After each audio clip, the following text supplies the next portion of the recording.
Do our beloved pets join us in heaven? It's a question that stirs deep emotions and sparks heated debates.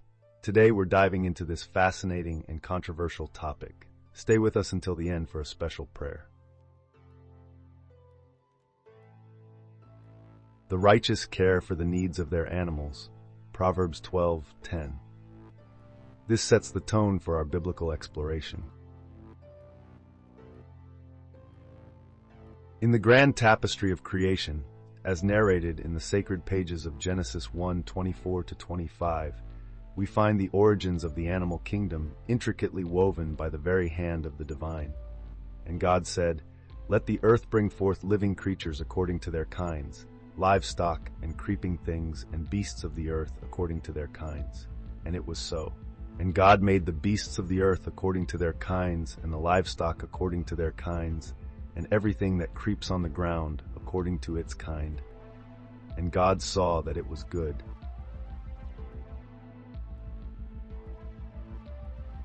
In these verses, we witness not merely the formation of animals, but the deliberate and purposeful act of a loving Creator.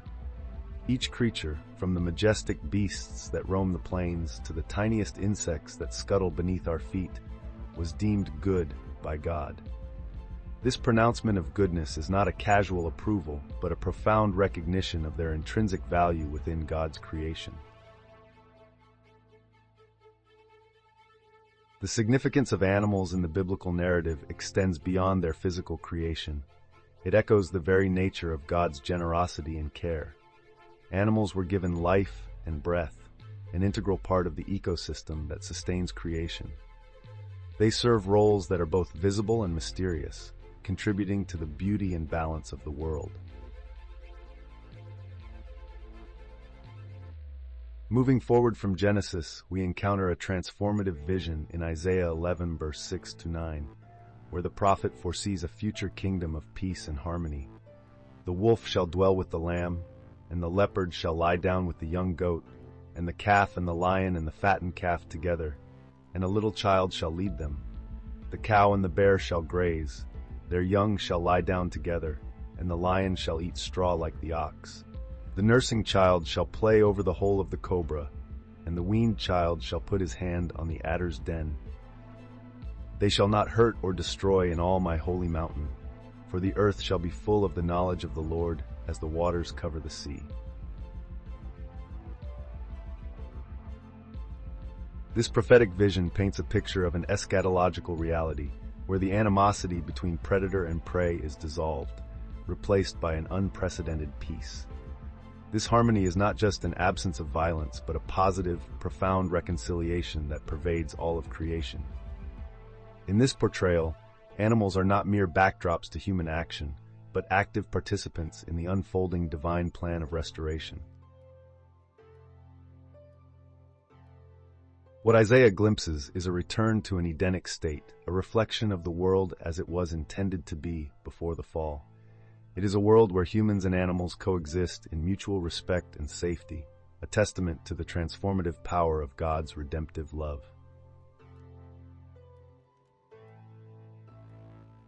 These scriptures together invite us to ponder the special place animals hold in God's heart and their embeddedness in His creation narrative. They assure us that animals, as part of the divine order, share in the destiny of creation, a destiny that leans towards fullness, peace, and harmonious existence under God's sovereign care.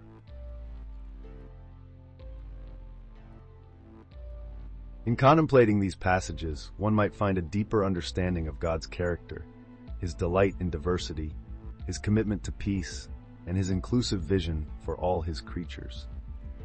The texts implore us to look beyond our limited perspective and embrace a broader, more compassionate view of God's kingdom, where every creature, great or small, finds its place and purpose in the grand symphony of creation. Let us embark on a journey through the time-honored pages of the Bible, seeking to uncover the manifold references to the animal kingdom that reside therein. We begin our odyssey in the hallowed grounds of Genesis, where the Almighty, in divine creativity, speaks the animals into existence. And God said, "Let the land produce living creatures according to their kinds, livestock, creatures that move along the ground, and wild animals, each according to its kind. And it was so. Genesis 1. This sacred passage does more than simply recount the origin of the beasts. It places them within the grand tapestry of creation, woven by God's own hand. From the creeping ant to the majestic lion, each creature finds its place in the divine order, reflecting the infinite facets of the Creator's wisdom. As we traverse further into the scriptures, we encounter numerous instances where animals not only populate the narrative but also serve critical roles within it. Consider, for instance, the covenant God establishes with Noah after the deluge.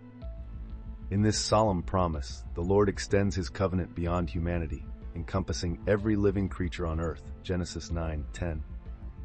This profound inclusion demonstrates that God's care and concern extend to all he has made, reaffirming the intrinsic value of animals within the divine plan. Moving through the prophetic literature, we arrive at the evocative vision found in the book of Isaiah. Here, the prophet paints a picture of divine peace and reconciliation that transcends the enmities of the natural world.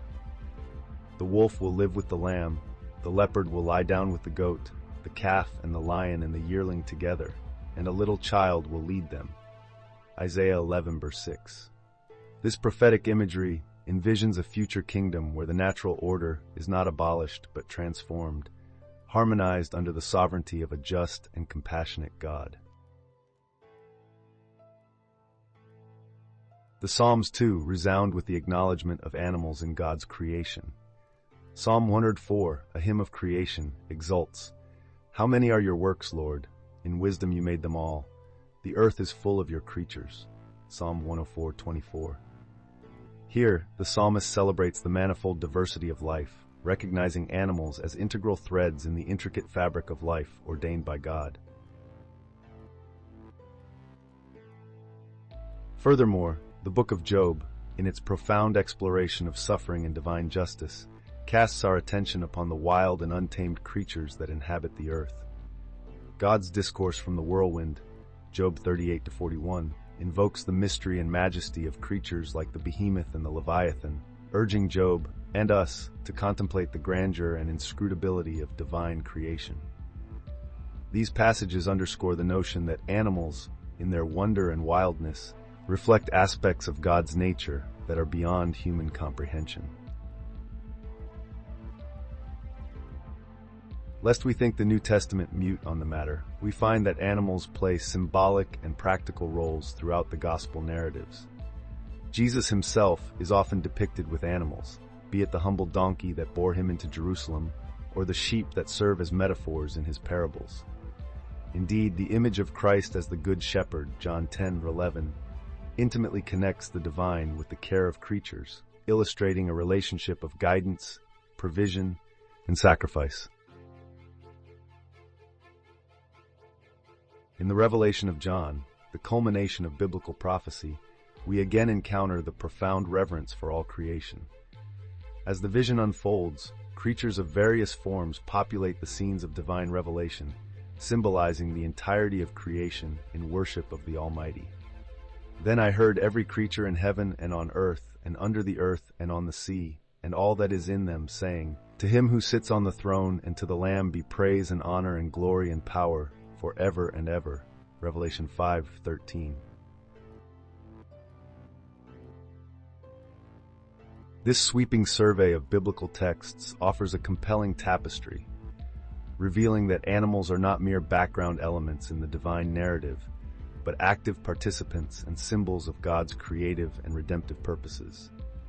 Whether through their presence in creation, their roles in covenantal relationships, prophetic visions, or symbolic prophecies, animals illustrate the breadth of God's compassion and the inherent value endowed to all living things.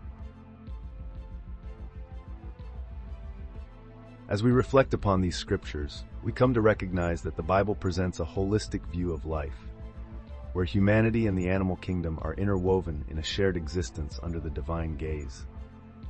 This interconnectedness invites us to ponder profoundly. How might these texts inform our understanding of animals in the spiritual realm and indeed in the life to come?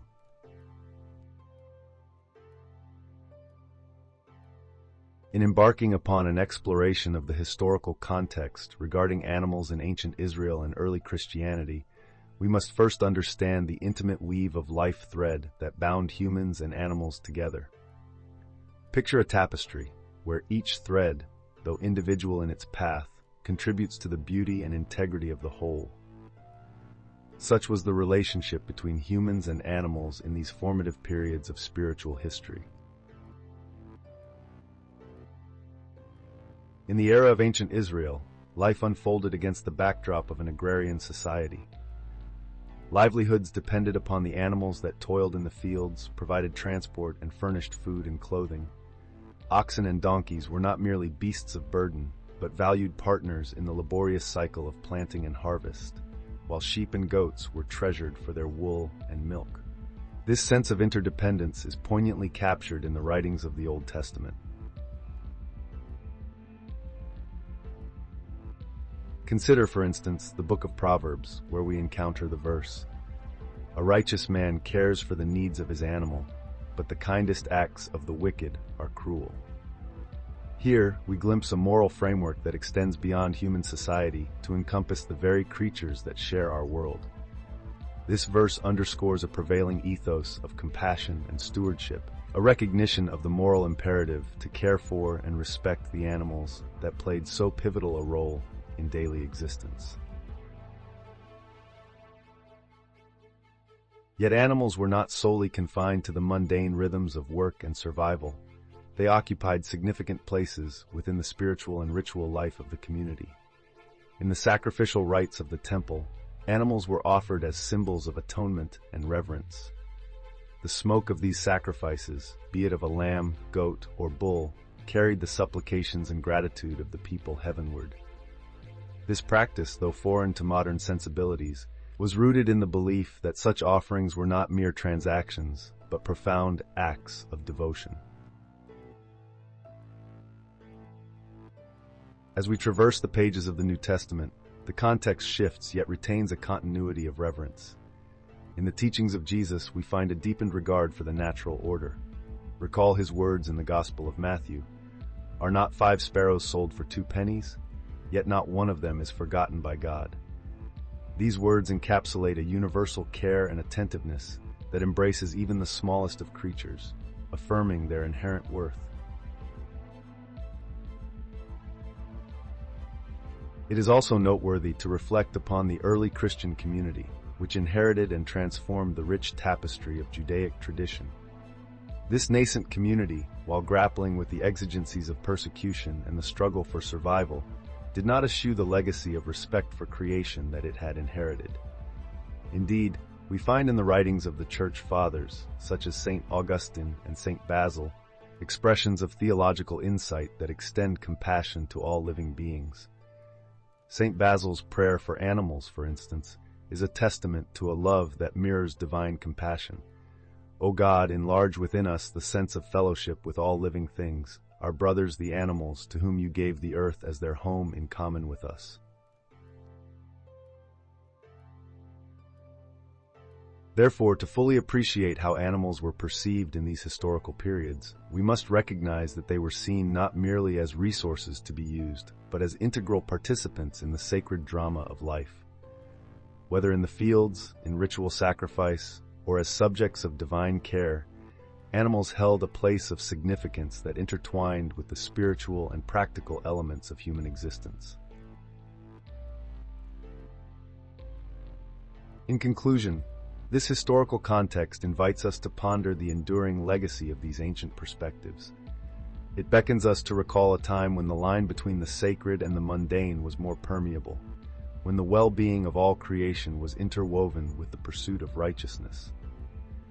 As we reflect upon these themes, may we be inspired to rekindle a sense of kinship and responsibility towards the animal world, honoring the profound interconnectedness that defines our shared journey. Imagine, if you will, a world freshly washed by the waters of the Great Flood. Noah steps out from the ark, the air heavy with the scent of new beginnings. The sunlight dances on the droplets scattered across the earth. It is here, amidst the budding promise of a renewed creation, that Noah receives a covenant from God. Genesis 9:8-17 tells us of this sacred agreement, not just with Noah and his descendants, but with every living creature that is with you, the birds, the livestock, and all the wild animals, extending across generations. This divine promise, marked by the splendor of a rainbow, signifies God's enduring commitment to all creatures. It is a powerful testament to the profound interconnectedness of all life in the eyes of the Creator. Fast forward through the annals of time to the medieval world, and we meet Saint Francis of Assisi, a man whose life radiated with an extraordinary love for all of God's creation. Born into wealth, Francis chose a life of radical simplicity and profound empathy. His reverence for animals is legendary, his teachings still echoed fondly in hymns and prayers today. Francis regarded animals as his brothers and sisters, calling them not separate beings of lesser importance, but as integral parts of the divine tapestry of life. One of his most beloved stories portrays him preaching to a group of birds, addressing them with the same fervor and tenderness as he would any human congregation. His message emphasized that all creatures are worthy of love and respect, reflecting the boundless love of their Creator.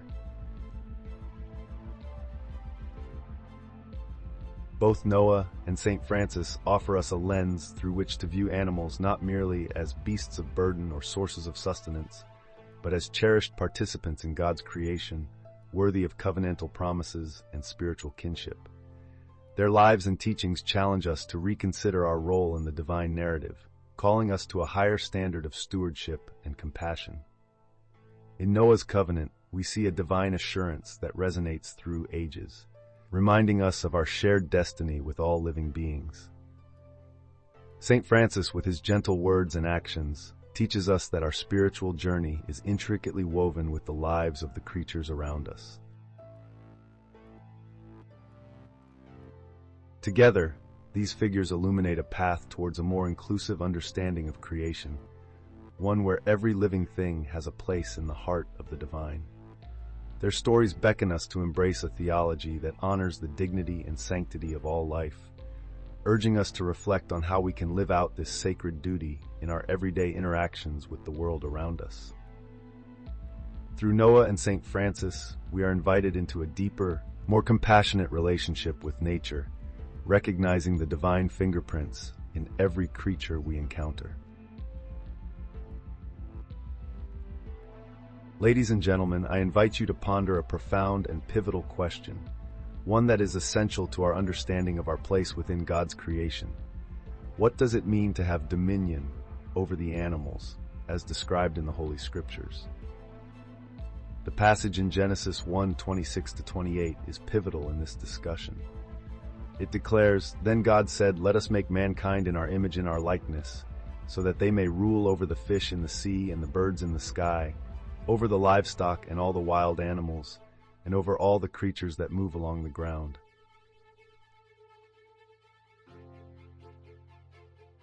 In these verses, we encounter the notion of dominion, an authority bestowed by the Creator upon humanity. Now, what is the nature of this dominion?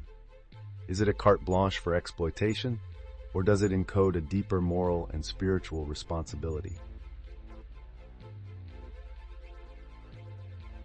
C.S. Lewis, in his profound wisdom, would argue for the latter. Dominion in the biblical sense aligns less with tyranny and more with stewardship. Consider a master craftsman who treasures each work he produces, or a king who rules with justice and care, mindful of the well-being of every subject within his realm. Such is the kind of dominion that Genesis invites us to practice. The theological viewpoint insists on an interpretation of dominion that implies responsibility, guardianship, and benevolence. Indeed, the Hebrew word used in these verses, rada, carries connotations of ruling and guiding rather than subjugating and exploiting. To have dominion is to reflect God's own manner of sovereign care over creation.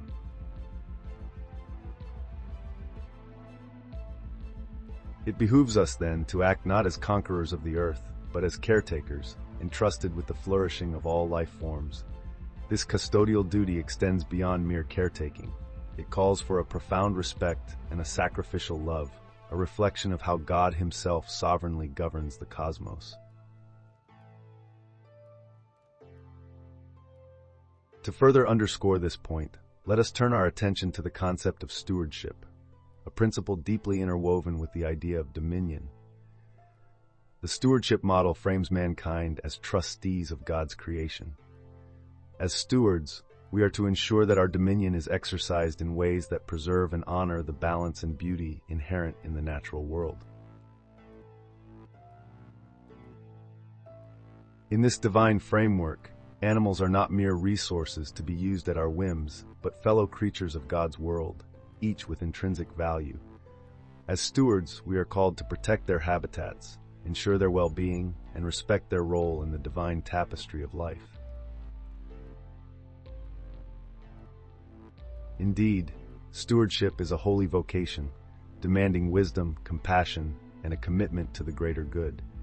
It requires us to seek harmony rather than domination, and to understand that our actions have profound implications for the world we are entrusted to care for.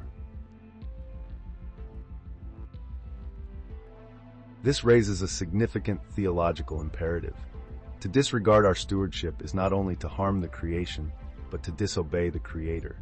In the grand scheme of divine order, our treatment of animals and nature serves as a litmus test for our faithfulness to God's commandments.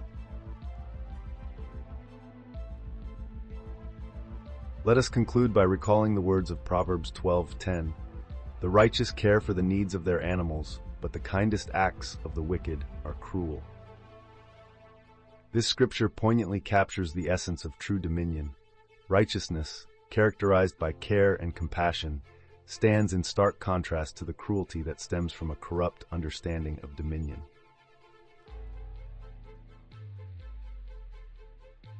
In essence, our theological exploration reveals that dominion and stewardship are inexorably linked, calling us to a higher standard of care, respect, and love for all of God's creatures. As we navigate our journey of faith, may we strive to live in accordance with this divine calling, embracing our role as benevolent stewards of His magnificent creation.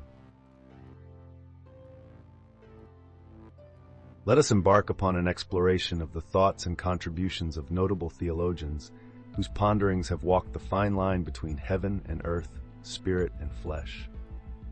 Among these, the figure of Thomas Aquinas stands as a towering citadel of reason and faith, a man whose intellectual rigor and spiritual depth have left an indelible mark on theological discourse. In the heart of his extensive writings, Aquinas grappled with the fundamental nature of animal souls. His inquiries led him to postulate that while animals do indeed possess souls, these souls are of a different kind and order compared to those granted to humans. According to Aquinas, an animal's soul is linked more intimately with its physical body and lacks the immortality bestowed upon the human soul. For Aquinas, the breaths of life that animals draw are undeniably vibrant, yet they dissipate with the death of the tangible form.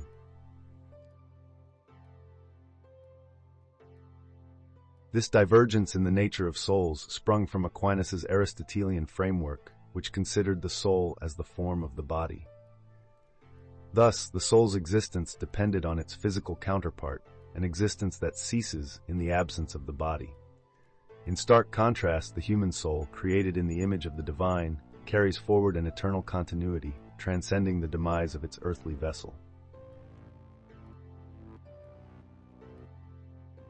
Aquinas' perspectives carved a pathway for an anthropocentric view, wherein humans stand as stewards over creation, a perspective aligned with the dominion mandate found in Genesis.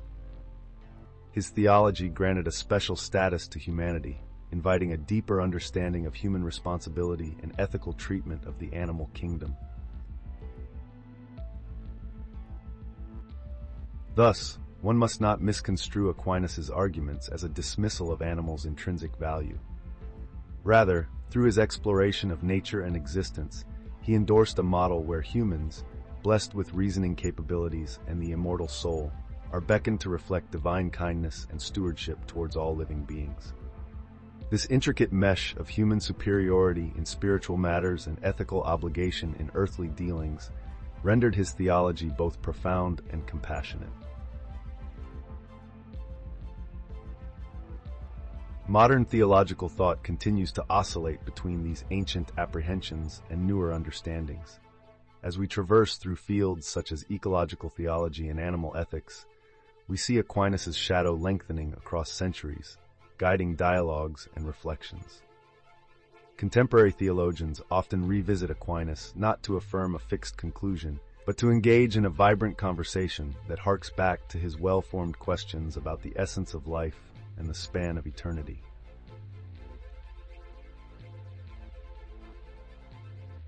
Therefore, whether one agrees fully with Aquinas or not, engaging with his work reminds us of the depth and complexity of theological inquiry, an endeavor not merely to ascertain knowledge, but to stir the heart towards a more profound love and respect for all of God's creation.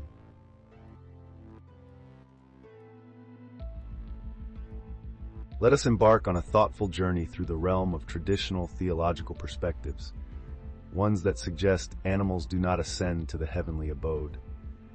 Renowned thinkers and scholars of old have long pondered upon this intriguing subject, anchoring their arguments deeply in the fertile soils of Scripture and doctrinal teachings.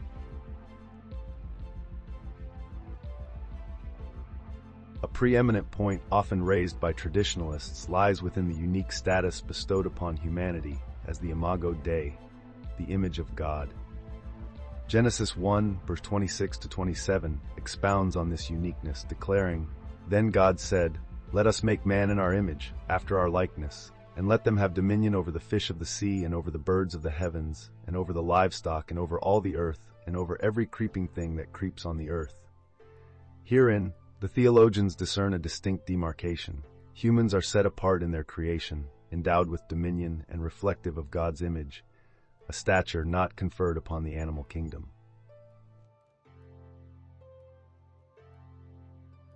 From this pivotal premise sprouts the theological assertion that salvation history, as chronicled in Scripture, is intimately woven with human destiny. The covenantal narrative, from the fall of Adam to the redemptive sacrifice of Christ, is emphatically human-centric.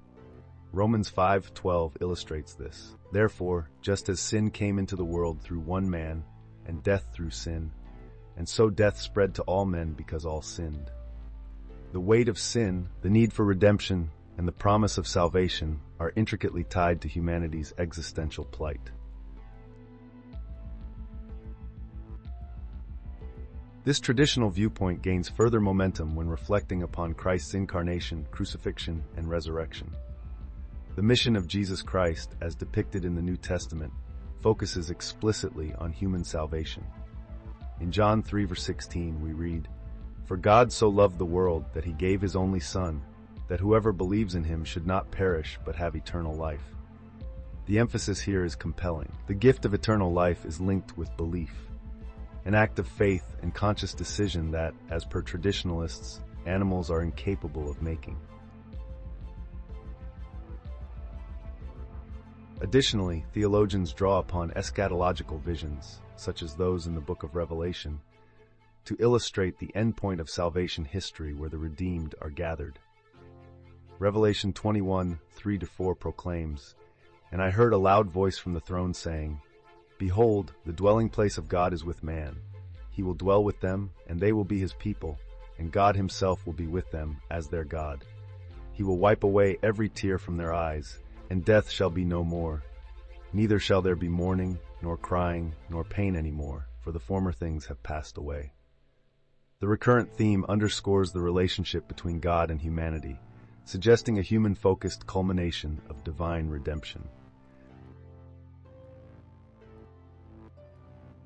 Prominent theologians such as Thomas Aquinas have historically upheld the stance that animals, lacking rational souls, do not partake in the beatific vision. Aquinas, in his Summa Theologica, argues that rationality, intellect, and capacity for moral judgment, which he attributes solely to humans, are prerequisites for experiencing eternal union with God. In his framework, while animals share in the goodness of creation, Their existence does not transcend into the realm of heavenly glory. Though these traditional views may appear stringent, they are deeply rooted in a respect for the distinct roles and natures ordained by the Creator within the tapestry of existence.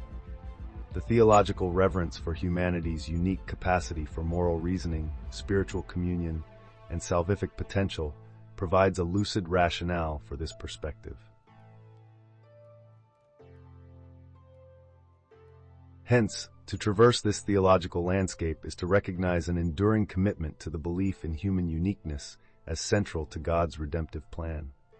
It acknowledges the poetic beauty and divine intentionality in the hierarchical order of creation, wherein each creature finds its place and purpose, yet not all share in the heavenly promise bestowed upon humanity.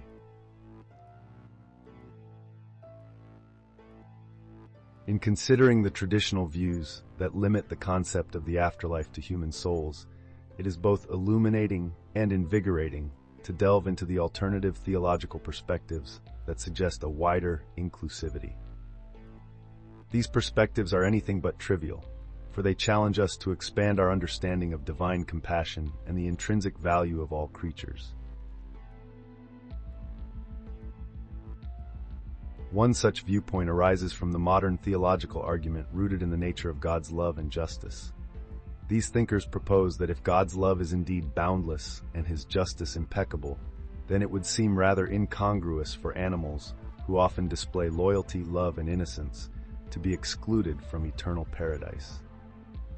They argue that God's restorative plan for creation encompasses all He loves, not just humankind.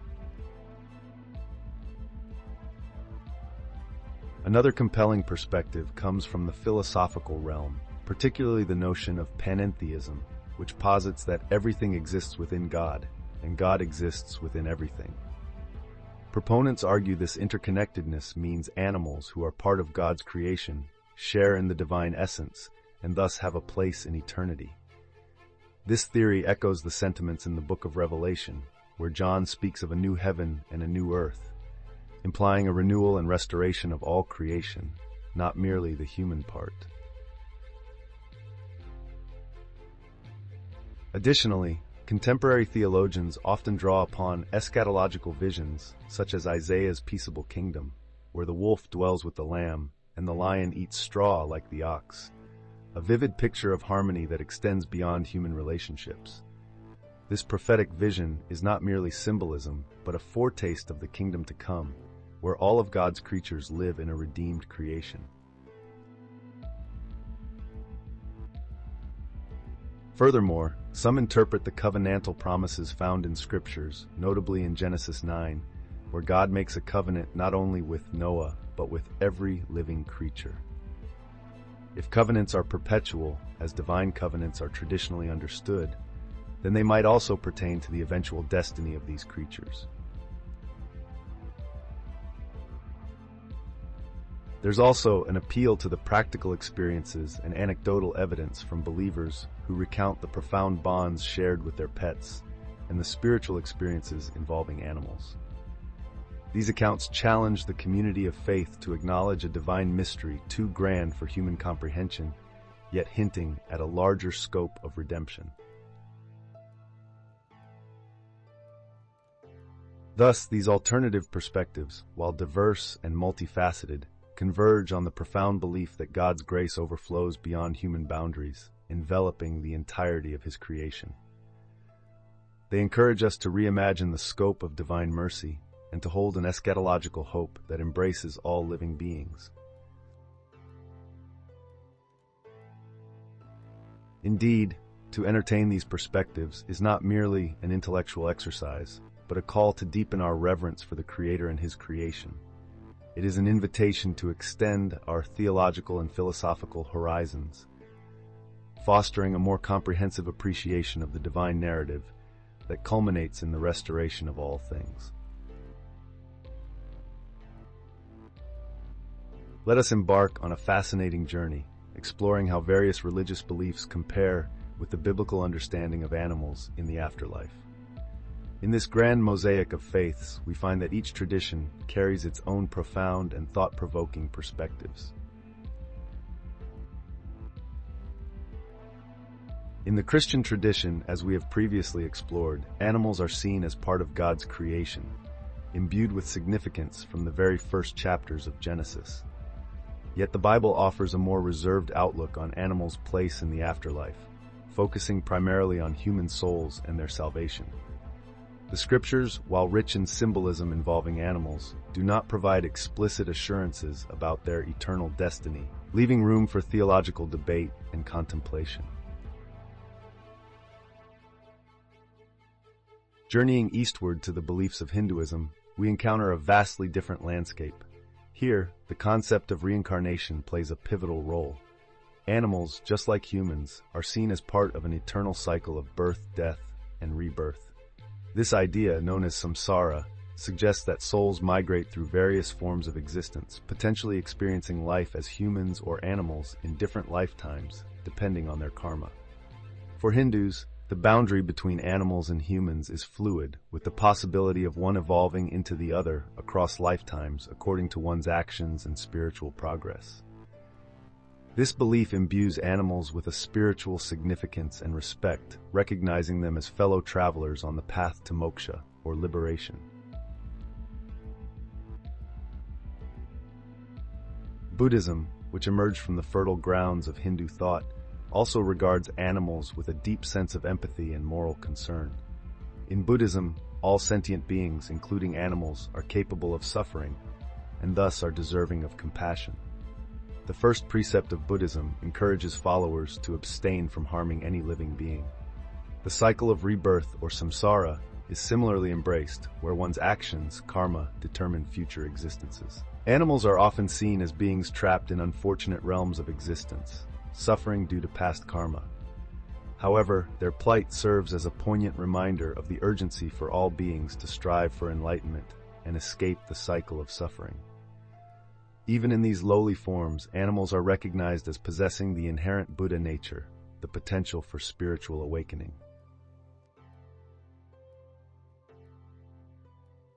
Reflecting upon these diverse religious views enriches our understanding of how animals are perceived across faiths.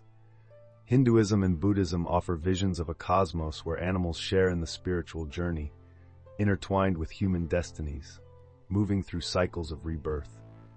The biblical perspective, while distinct, encourages us to see animals as integral to creation, worthy of care and respect, inviting us to ponder their place in God's ultimate plan.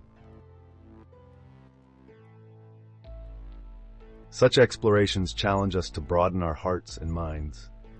Whether through the lens of reincarnation or divine stewardship, we are called to treat all creatures with the kindness and dignity deserving of fellow participants in the mystery of existence.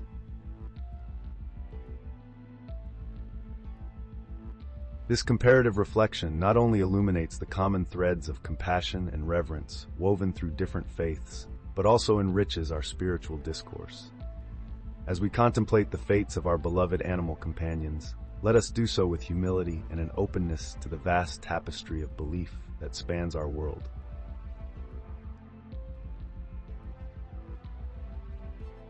When we gaze at the annals of history, it is not just texts and scriptures that speak to us, but also the silent testimonies buried within the earth. Archaeology, that sober detective of the past, has unearthed fragments of civilizations long gone, and among the shards of pottery and the remnants of ancient dwellings there lies a more poignant excavation: pet burials.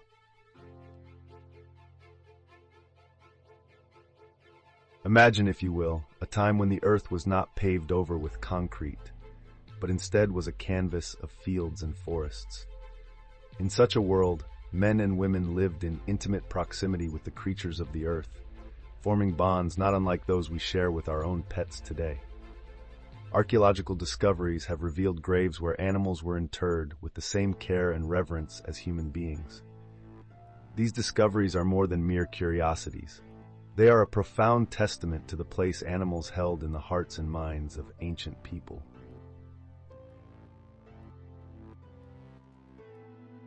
Consider the findings in Egypt, where cats, often associated with the goddess Bastet, were mummified and entombed beside their human counterparts.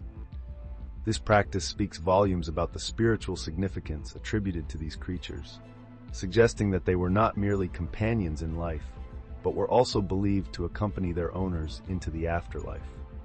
Such burials indicate a recognition of some spiritual essence in animals, a belief that they too might traverse the mysterious journey beyond death. In ancient Rome, dogs were often accorded burials with epitaphs that speak poignantly of grief and remembrance. One epitaph reads, "To Helena, foster child, soul without comparison and deserving of praise."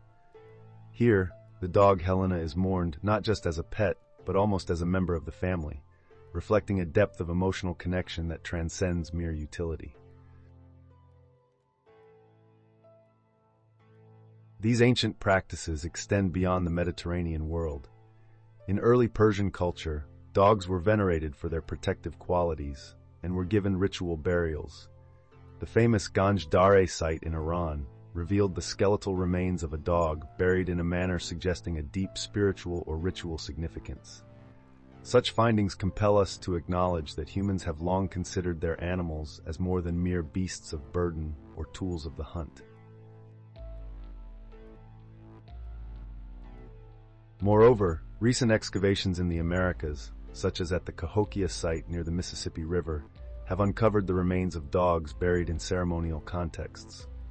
These burials, often accompanied by artifacts, imply a recognition of the dog's importance within both the social and spiritual fabrics of these ancient communities.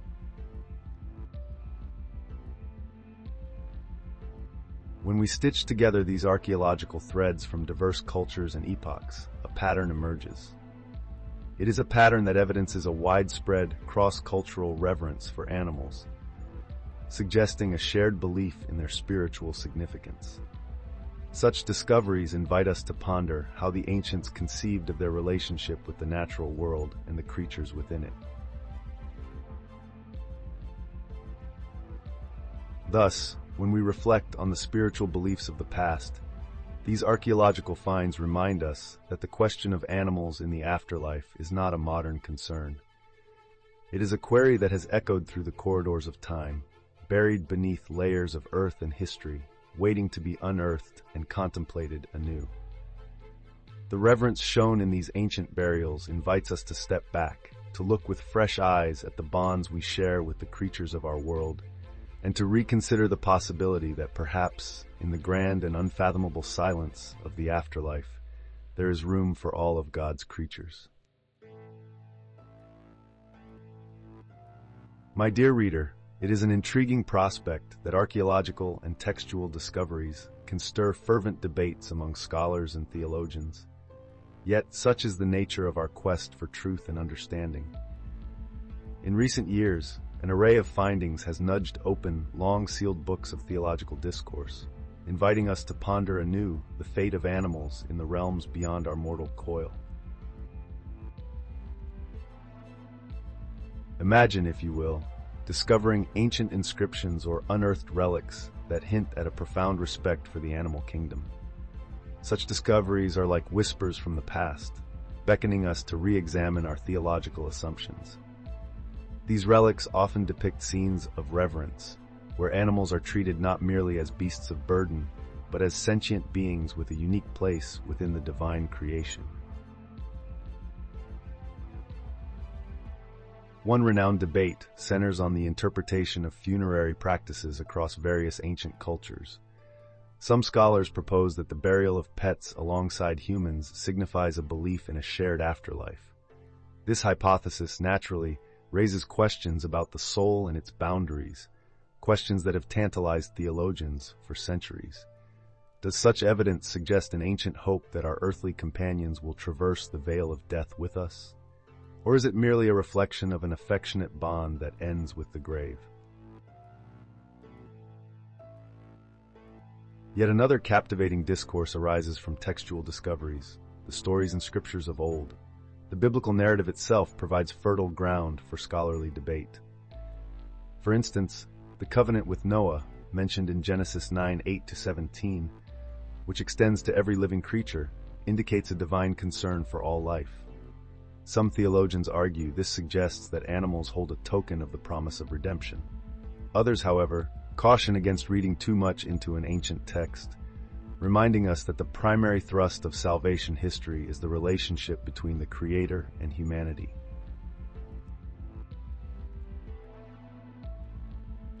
The waters become even murkier when we delve into the philosophical debates that surround the nature of the soul. Distinguished theologians like Thomas Aquinas have grappled with the concept of the animal soul, its essence, and its fate. Aquinas posited that while animals possess a type of soul that animates their being, it is fundamentally different from the human soul, which is rational and immortal. This distinction has been a cornerstone for those who assert that animals do not partake in the afterlife.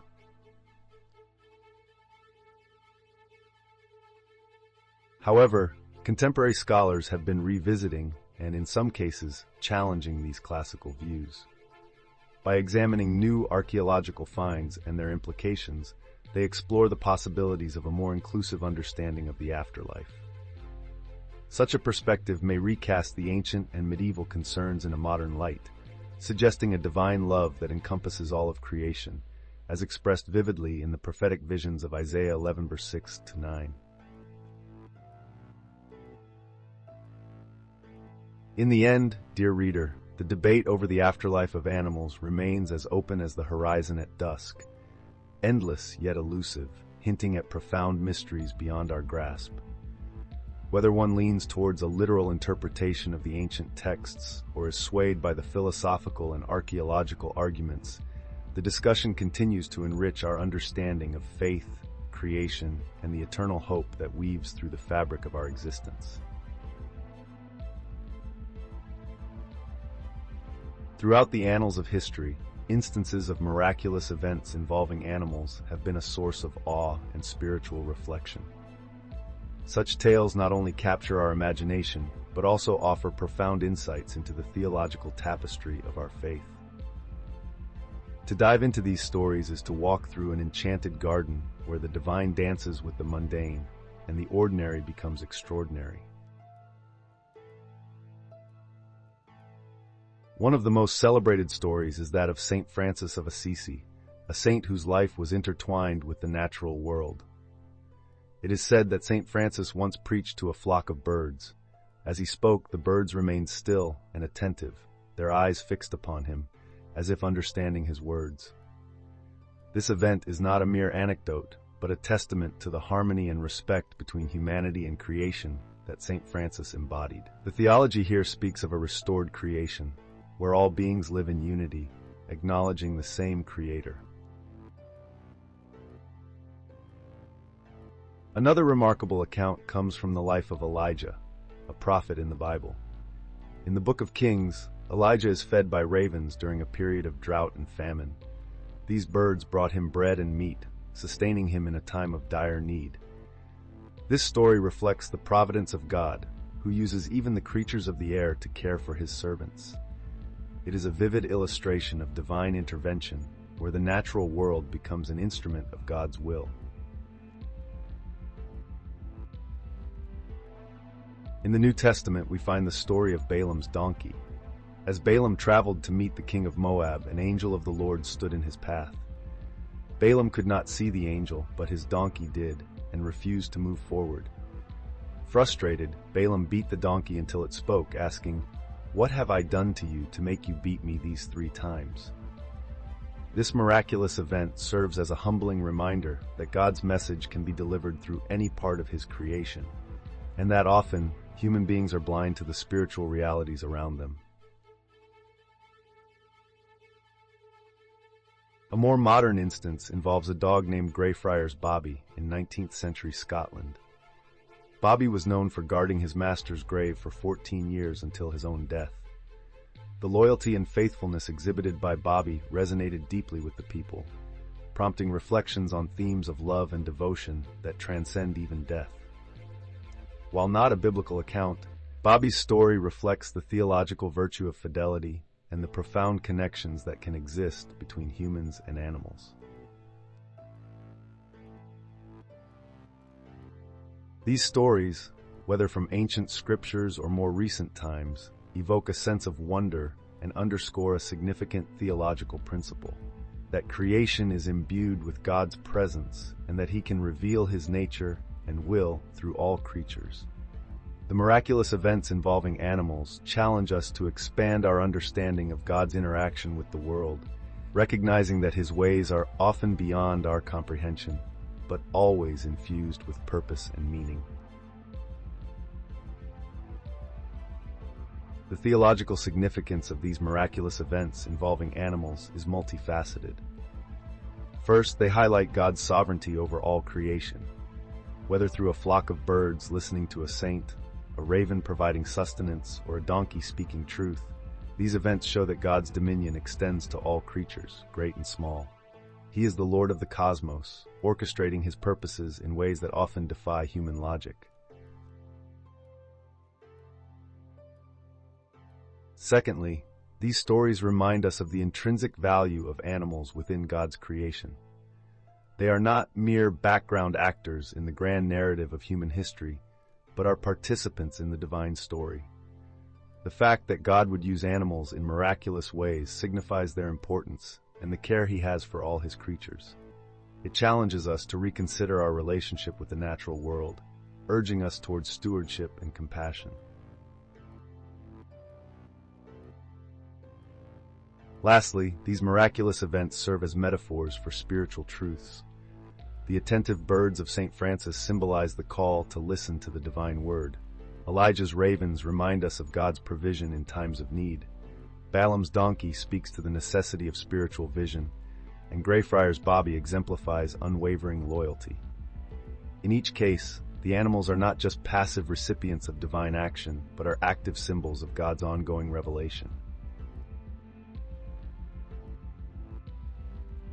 In conclusion, the miraculous events involving animals invite us into a deeper understanding of the divine mystery. They remind us that God's interaction with His creation is rich and varied, and that He often uses the natural world to communicate His love, purpose, and presence.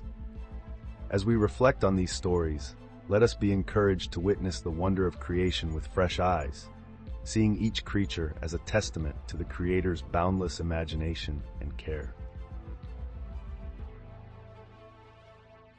The question of whether animals join us in heaven is not merely theological, but touches the tender recesses of our hearts. It's a matter that intertwines with our daily faith practices and influences how we perceive the world. Let us delve into how these beliefs about animals and the afterlife shape modern faith and its expressions.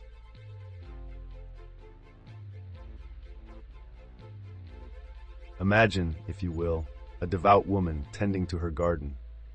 She pauses, watching her cat play in the sunlight, and whispers a prayer of gratitude for the joy this creature brings. The belief that her beloved pet might join her in heaven imbues her prayer with a deeper sense of hope and continuity. It is not merely an isolated sentiment, but a reflection of a broader theological stance that permeates her everyday spiritual life. Across congregations, sermons and study groups occasionally touch upon the topic, evoking a variety of responses. Pastors and spiritual leaders find themselves consoling parishioners grieving the loss of their pets, offering a comforting vision of a heavenly reunion. This vision softens the harsh edges of grief and imbues the spiritual journey with compassion and tenderness. Contemporary accounts abound with testimonies of individuals who felt a profound sense of spiritual connection through their pets. Take, for instance, the story of John, an elderly man who found solace in his faith partly through the companionship of his dog, Daisy. Upon Daisy's passing, his pastor's reassurance that animals might have a place in heaven gave him a renewed appreciation for the divine symphony of life. This belief did not merely comfort him, but transformed his understanding of stewardship and care for all living beings. Faith practices are also evolving in response to these beliefs. Some churches now offer blessing of the animals services where pets are brought to be blessed, symbolizing the sanctity of all creation. These ceremonies, rich in affection and devotion, underscore the spiritual bond between humans and animals, echoing the belief in a shared afterlife. Furthermore, the dialogue concerning animals in heaven inspires a more profound ecological responsibility among believers. If we hold that animals are part of God's eternal plan, might we not also be called to protect and cherish them in our earthly realm? This ecological ethos is gaining momentum, urging communities to engage in more sustainable and compassionate practices, viewing stewardship of the earth and its creatures as a mandate of their faith. Personal testimonies also highlight the transformative power of such beliefs. Linda, a young woman who had faced immense trials, recounted how her dog Max was a beacon of comfort and joy. Believing that Max too was part of God's divine tapestry, she felt a strengthened faith and an augmented sense of purpose to live compassionately and mindfully. Thus, beliefs about animals and the afterlife penetrate the fabric of faith, informing practices, shaping rituals, and nurturing a spirit of kindness and inclusivity. They allow believers to perceive a harmonious vision of creation, where every creature, great and small, is woven into the divine narrative, perpetually bound by love and grace.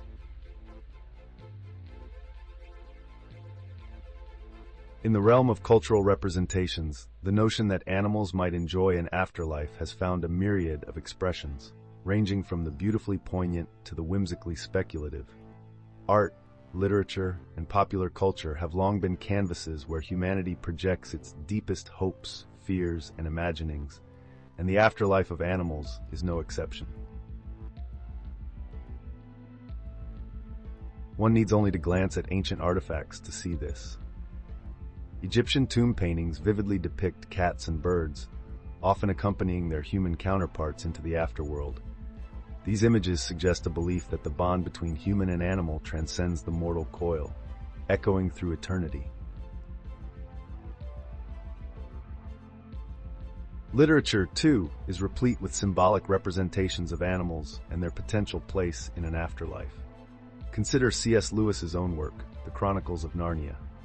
In this rich tapestry, animals not only speak and reason, but share in the final consummation of the world, entering Aslan's country, a clear allegory of heaven.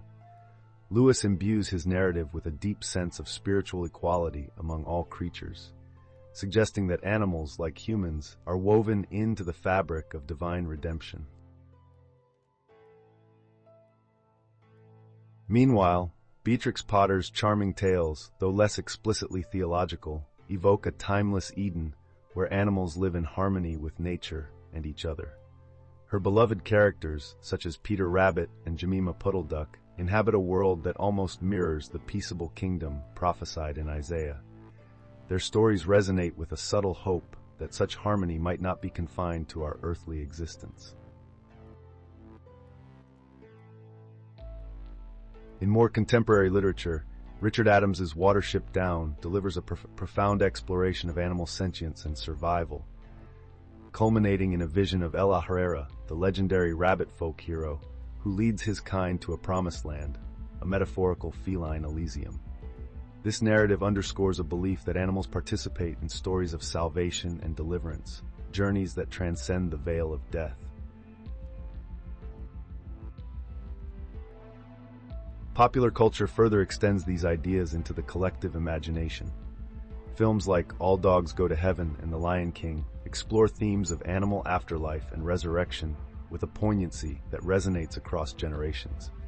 In these stories, animals are not mere players on the temporal stage, but enduring souls with destinies beyond our sight.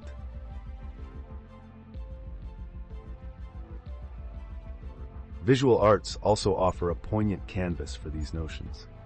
The Renaissance painters often depicted animals in contexts brimming with spiritual symbolism. For instance, Hieronymus Bosch's The Garden of Earthly Delights presents a fantastical, almost surreal vision of a world where humans and animals alike share in divine mysteries, albeit in Bosch's unique, intricate style.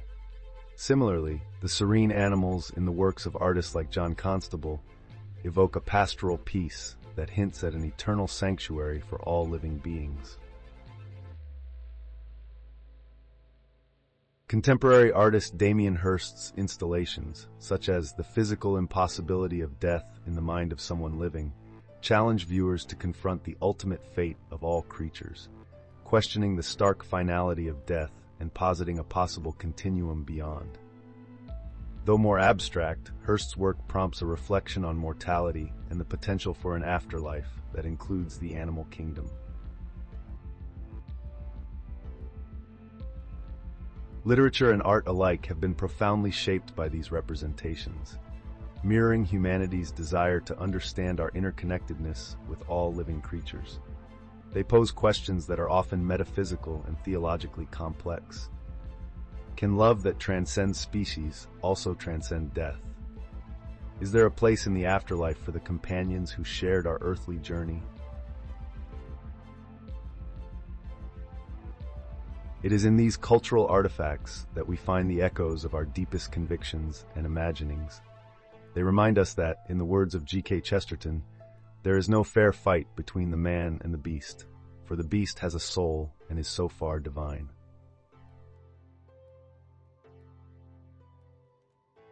Thus, as we contemplate these cultural representations, we are invited to meditate not solely on the fate of our animal companions, but on the broader question of all creation's ultimate destiny.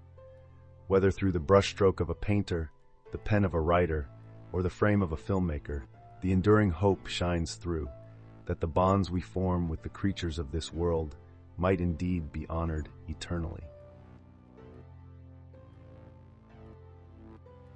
In this light, we see that discussions of animal afterlife are not merely peripheral musings, but are deeply embedded in the human narrative, a narrative that seeks to reconcile our finite existence with the infinite, our fleeting connections with the eternal.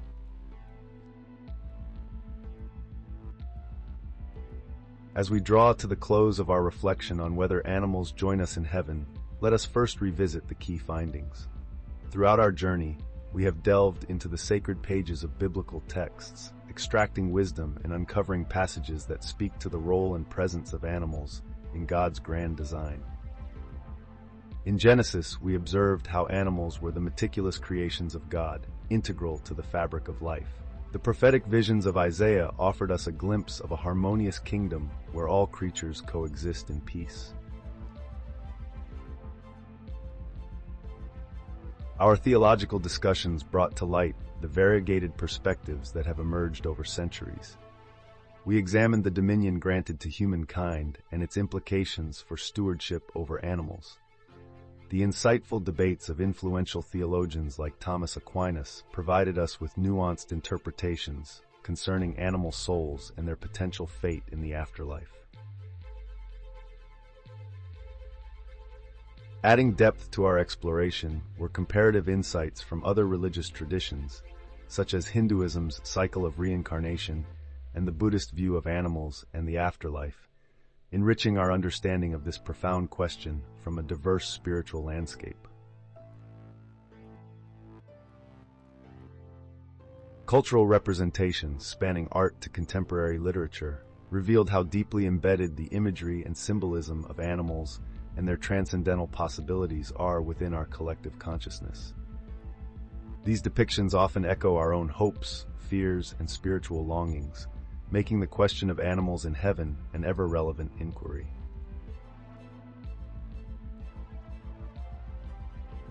Reflecting upon these themes reveals a tapestry intricately woven with scriptural authority, theological speculation, cultural reverence, and personal conviction. The question of whether animals enter heaven touches upon the very core of our faith, challenging us to expand our understanding of divine love and the inclusivity of God's creation. To each one of you who has embarked on this contemplative journey with us, we extend our deepest gratitude. Your engagement and curiosity enrich this dialogue. We invite you now to subscribe to our channel, like this video, and share your own thoughts, experiences, and reflections in the comments below. Your feedback is invaluable, and we are eager to explore the myriad topics that you suggest for future discussions. Let us continue to walk this path of discovery together, ever seeking wisdom and understanding in the wondrous mystery of God's creation.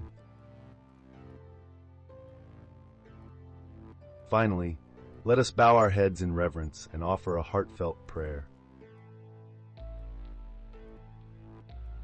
Dear Lord, we thank you for the gift of animals, the joy and companionship they bring into our lives. Grant us wisdom to be their good stewards, and may we always treat all your creatures with kindness and love. Guide us in our journey of faith to understand your vast and wondrous creation. Amen.